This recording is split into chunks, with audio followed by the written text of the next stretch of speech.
Live from Fargo and serving you on TV, online, and on the go. This is Valley News Live at 5. So what are you telling these folks? We gotta go. Early bird tailgaters from Fargo were set up, then told to pack up and get out. Their jump start to pregame fun in Frisco was temporarily halted by a policy in place that some say has not been enforced on previous trips to the championship game. Valley News Team's Mike Morgan was first on the scene for the confrontation. Frustration, that's the only way you can describe it for these early bird Bison fans who showed up to set up. When they got to the stadium parking lot near the Toyota Stadium where the game's going to be played, they found the chains down, and it seemed like a welcome place to set up shop as they have in years past.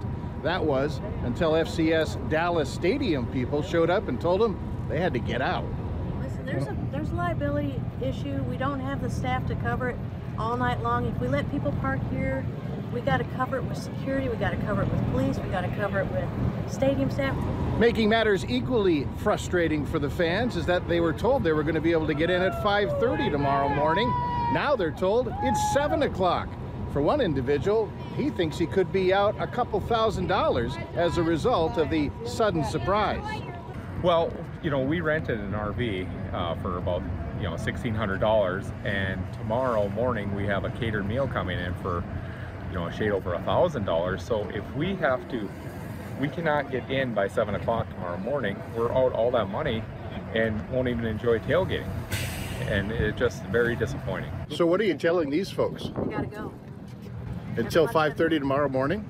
7. And we've also heard there's going to be 6, and then we heard 5, and then they turned around and told us. Then they turned around and told us no. We found out because it was on the radio. 1616. It said lots are open. You can go in. We just did what we always did. We walked in and we drove in and we set up. So we did. The chain was down, and we just came right in, and everyone started following. Nobody was blocking us. The policy in place at the stadium is posted on the website, and it says that the stadium tailgate area will be opening at 7 o'clock tomorrow. Now, we just found out that the Alumni Association did have a conversation over the phone with the stadium to discuss what happened this morning at the tailgate area. We've heard nothing more other than to say that they will be opening up that tailgate now at 5:30 tomorrow, at 5:30. One other thing about that policy, it is the same, very much so, similar to the policy that's used at the Fargo Dome back in Fargo. Now, tonight we've got a lot going on regarding coverage here, live coverage. We have a special presentation of the proposed Fargo Pep Fest. It's live on KX4 starting at 7 o'clock. And then tomorrow we get going at 9:30 in the morning with the Farmers Union Insurance Bison Football pregame show. Our team, plenty of special guests, will spend 90 minutes getting you ready for the title game showdown. NDSU versus James Madison. It starts at 11 o'clock on ESPN2. For now, live in Frisco, Mike Morgan, Valley News Live. All right, thank you, Mike. We're happy to hear the two sides could come to an agreement and looking forward to that Proceed Frisco Pep Fest.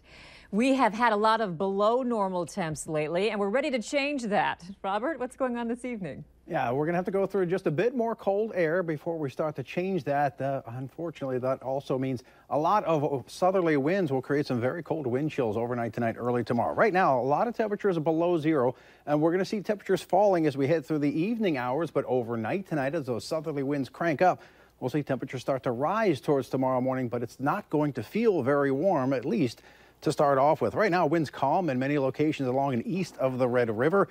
But off towards the west, starting to see those southeasterly winds cranking on up. Wind chills as low as 23 below in Valley City, minus 21 Hallock, also minus 21 in Langdon. Bit of cloud cover. There's also some very shallow low clouds stretching from the Langdon area through Devil's Lake towards the Jamestown area, Valley City down towards Ellendale, Lisbon.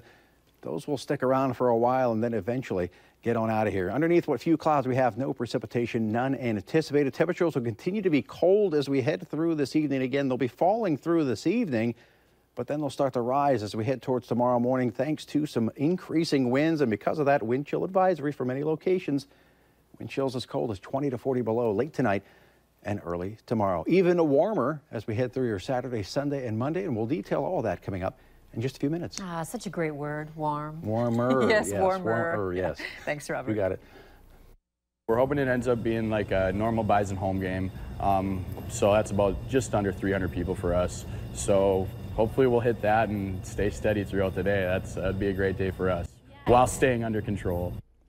Bison fans are getting ready for tomorrow's big game, and so are area bars. The Windbreak in Fargo will be offering free drinks throughout the game, and that's not all. Another notable special had some officials scratching their heads.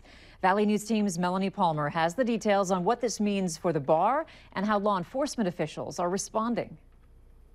Hundreds of you will be hitting the town on Saturday to cheer on the Bison, and bars are getting ready with some exclusive specials for the day. As soon as we open, we'll be doing kegs and eggs till gone, bottomless mimosas, Bloody Marys will be on special for $4.25. But one bar is taking it to the next level. The Windbreak will be offering free drinks in the first and third quarter of the game. So we wanted to know what law enforcement officials thought about this and if they'll be stepping up patrols in the area. They tell us it's not illegal to give out free alcohol if the business has a license, but they're hoping people will be responsible. We're going to encourage and ask that whether it be this particular establishment or just be liquor establishments as a whole, is that they utilize their professional training and judgment, these servers per se, and then help in making responsible decisions. But other bars we spoke with say that could lead to some problems. Free drinks, I mean, you might be asking for trouble with that.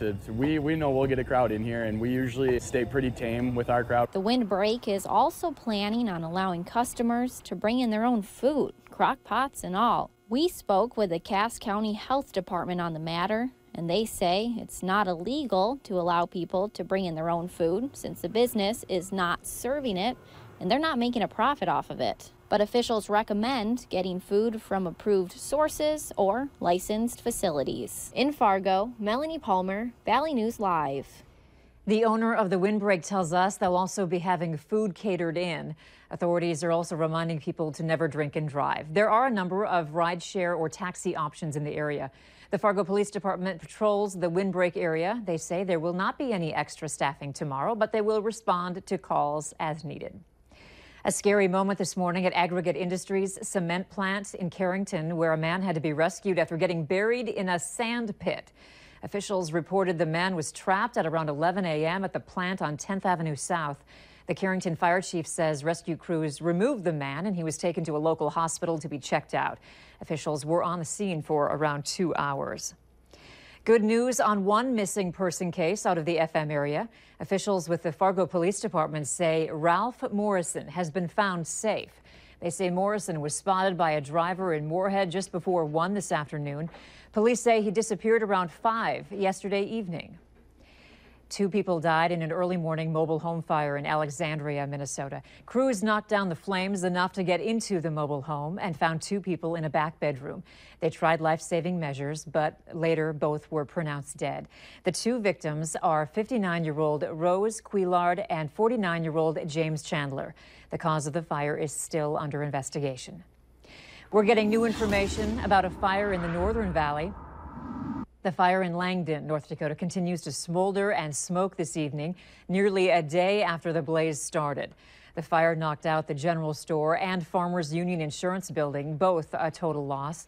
The initial call came in around 8:20 Thursday night. When multiple fire crews arrived, flames were shooting through the roof of the general store. The Cavalier County Sheriff's Department tells us there are apartments above the general store. However, no one was in there at the time. It's not known if those residents have been displaced because of the fire.